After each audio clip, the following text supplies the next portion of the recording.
Здравствуйте, с вами Николай Борисов и пилотный выпуск рубрики «Антифейк». Мы собираем информацию из проверенных источников, чтобы доносить до вас, как обстоят дела на самом деле.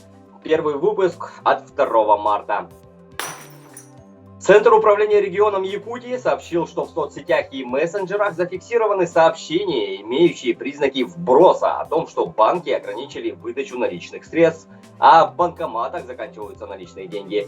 ЦУР обратился к основным кредитным организациям, работающим на территории Якутии: Сбербанк, ВТБ, Газпромбанк и Алмаз-Эргиенбанк. Участники рынка заявили, что ажиотажного спроса на снятие наличных денег не наблюдается. Заполненность банкоматов на достаточном уровне. В банках организован постоянный мониторинг банкоматов и своевременное их пополнение.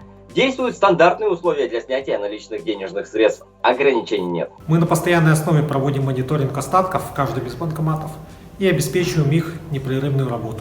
Что касается отключения банковской системы от системы SWIFT. Прежде всего это коснется тех клиентов, которые осуществляют платежи в иностранной валюте за пределы Российской Федерации. Обычных клиентов физических лиц это коснется в меньшей степени. Карты Visa и MasterCard на всей территории России работают без ограничений. Возможны отдельные проблемы у держателей карт тех банков, которые попали под санкции. Для того, чтобы иметь возможность переводить средства, мы рекомендуем использовать систему быстрых платежей.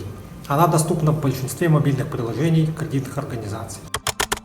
Также Центр управления регионом Якутии зафиксировал фейк о том, что в магазинах закончились продукты питания и товары, цены спекулятивно выросли. Сообщения такого рода рассылаются жителям республики в мессенджерах. Замминистра предпринимательства, торговли и туризма республики Максим Прокопьев отметил ЦУР, что ситуация на потребительском рынке Якутии остается стабильной. В настоящий момент всеми торговыми предприятиями Республики Саха-Якутия осуществлен закуп продовольственных товаров и товаров первой необходимости.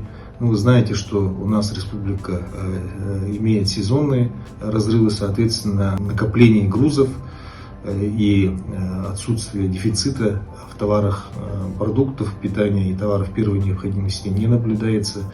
Ажиотажный спрос у нас в магазинах торговли отсутствует. Кроме того, по поручению главы Республики Саха-Якутия сформирован оперативный штаб в сфере мониторинга за потребительским рынком. Сайт «Война с фейками» публикует информацию, что 3 марта Anonymous взломают банковскую систему России и выведут все деньги со счетов граждан. Видео с таким текстом распространяется по социальным сетям и мессенджерам. По информации сайта, на самом деле официальный твиттер группировки хакеров ничего не говорит по этому поводу, а вот неофициальный европейский сектор группировки даже опровергает, утверждая, что хакеры воюют с государством, но не с людьми.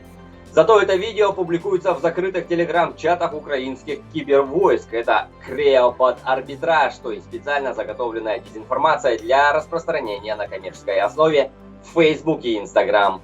Ранее на российские банки уже делали кибератаки, но наша банковская система успешно отбила их. Осуществить атаку подобного уровня невозможно. На этом все. Доверяйте только проверенной информации и берегите себя.